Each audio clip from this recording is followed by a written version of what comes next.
किसी ने क्या सुंदर कहा है कि कौन जानता था कि राज्य मिलते मिलते भगवान राम को 14 वर्ष का वनवास हो जाएगा और भगवान राम से इतना प्रेम करने वाले महाराज दशरथ को उनके वियोग में अपने प्राण त्यागने पड़ जाएंगे।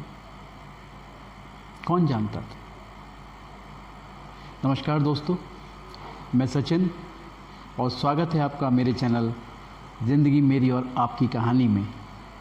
आज आपके लिए मैं एक बहुत सुंदर कहानी लेकर के आया हूँ। उम्मीद करता हूँ आपको पसंद आएगी। ये कहानी उन सभी लोगों के लिए है जो दिन रात आने वाले कल की चिंता में डूबे रहते हैं। यदि आपको कहानी पसंद आए तो चैनल को सब्सक्राइब कर दीजिएगा और वीडियो को लाइक और शेयर कर दीजिएगा। तो कहानी कुछ इस प्रकार से है कि एक सेठ जी थे जो किसी शहर में रहते थे। एक दिन उनके दिमाग में न जाने क्या आया और उन्होंने अपने मुनीम को कहा कि पता करो हमारे पास में कितना धन है और कब तक के लिए पर्याप्त है। कुछ दिनों में मुनीम जी हिसाब लगा कर आए और बोलते हैं कि जिस हिसाब से सेठ जी आप आज खर्च कर रहे हैं तो हमारी करीब 7 पुश्तें बैठ के आराम से खा सकती हैं। सेठ जी बोले, सिर्फ 7 पुश्तें खा सकती हैं? 8वीं पीढ़ी का क्या वो नहीं खा पाएगी? मुनीम जी ने कहा, जो पैसा आज की तारीख में आपके पास है उस हिसाब से तो 7 पुश्तें ही खा पाएंगी। ये सोचकर सेठ जी दुखी हो गए, गुमसुम रहने लगे और इसी दिन रात सोचते सोचते वो बीमार पड़ गए। वो दिन रात यही सोचते रहते कि मेरी 8वीं पीढ़ी का क्या होगा। केवल 7 पीढ़ी तक का मेरे पास में पैसा है। और उनका शरीर दिन प्रतिदिन कमज़ोर पड़ता चला गया और बहुत से अस्पतालों में उन्हें दिखाया गया, बहुत से डॉक्टर्स के पास उनको ले जाया गया, लेकिन कोई फ़र्क नहीं पड़ा। शरीर कमज़ोर होता चला गया। एक दिन उनका एक मित्र मिलने के लिए आता है और उनसे उनका हालचाल पूछता है। तो सेठ जी बताते हैं कि मेरे पास सिर्फ 7वीं पीढ़ी तक के लिए पैसा मौजूद है, मेरी 8वीं पीढ़ी का क्या होगा, यही चिंता मुझे दिन रात खाई जाती है। उनका मित्र उनकी बात को समझ गया। उसने कहा, दोस्त एक काम करो, आपके घर के पास में एक पंडित जी रहते हैं, आप रोज़ाना सुबह को जाकर के उनको खाना खिला करके आओ।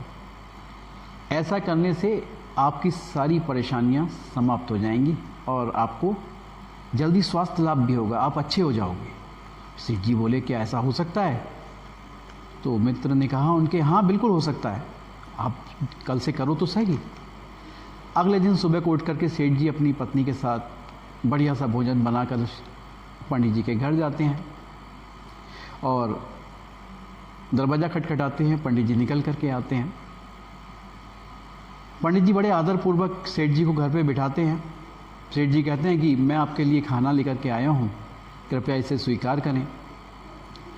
तो पंडित जी ने अपनी पत्नी को आवाज़ दी कि अरे सुनो ज़रा देखो, सेठ जी आए हैं, खाना लेकर के आए हैं। तो पत्नी कहती है कि क्षमा कीजिएगा, हम आज आपका भोजन स्वीकार नहीं कर सकते। सेठ जी बोले, क्यों? बोले, हमारा नियम है। पत्नी ने कहा कि हमारा नियम है कि हम दिन में केवल एक बार भोजन स्वीकार करते हैं, वो चाहे कोई भी दे जाए। आज का भोजन क्योंकि आ चुका है तो आज हम आपका भोजन नहीं ले पाएंगे, इसके लिए हम आपसे क्षमा चाहते हैं। तो सेठ जी पंडित जी से कहते हैं, तो क्या पंडित जी मैं कल आपके लिए भोजन ले आऊं? पंडित जी हंसकर कहते हैं, हम सेठ जी कल की चिंता नहीं करते, कल की कल देखेंगे। तो सेठ जी बोलते हैं, क्यों, कल भी तो भोजन करेंगे आप? तो पंडित जी कहते हैं, हाँ भोजन तो करेंगे, लेकिन जिसने हमारा आज के भोजन का इंतज़ाम कर दिया वो कल के भोजन का भी इंतज़ाम कर देगा। हम तो उसको भी नहीं जानते थे जो आज भोजन दे करके गया, और कल कौन आएगा हम उसको भी नहीं जानते, तो हम कल की चिंता क्यों करें? अगर आप कल पहले आ गए तो आपका भोजन स्वीकार कर लेंगे और कोई और आ गया तो उसका भोजन स्वीकार कर लेंगे। सेठ जी वहाँ से चुपचाप चल देते हैं और रास्ते भर मन ही मन सोचते रहते हैं कि कैसा अजीब आदमी है, इसे तो कल की चिंता बिल्कुल भी नहीं है।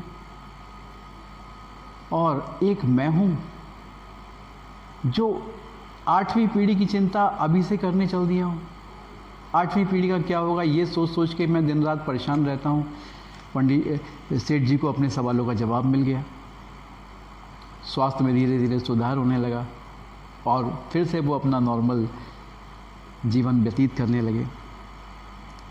तो अंत में कहानी का सार यही है दोस्तों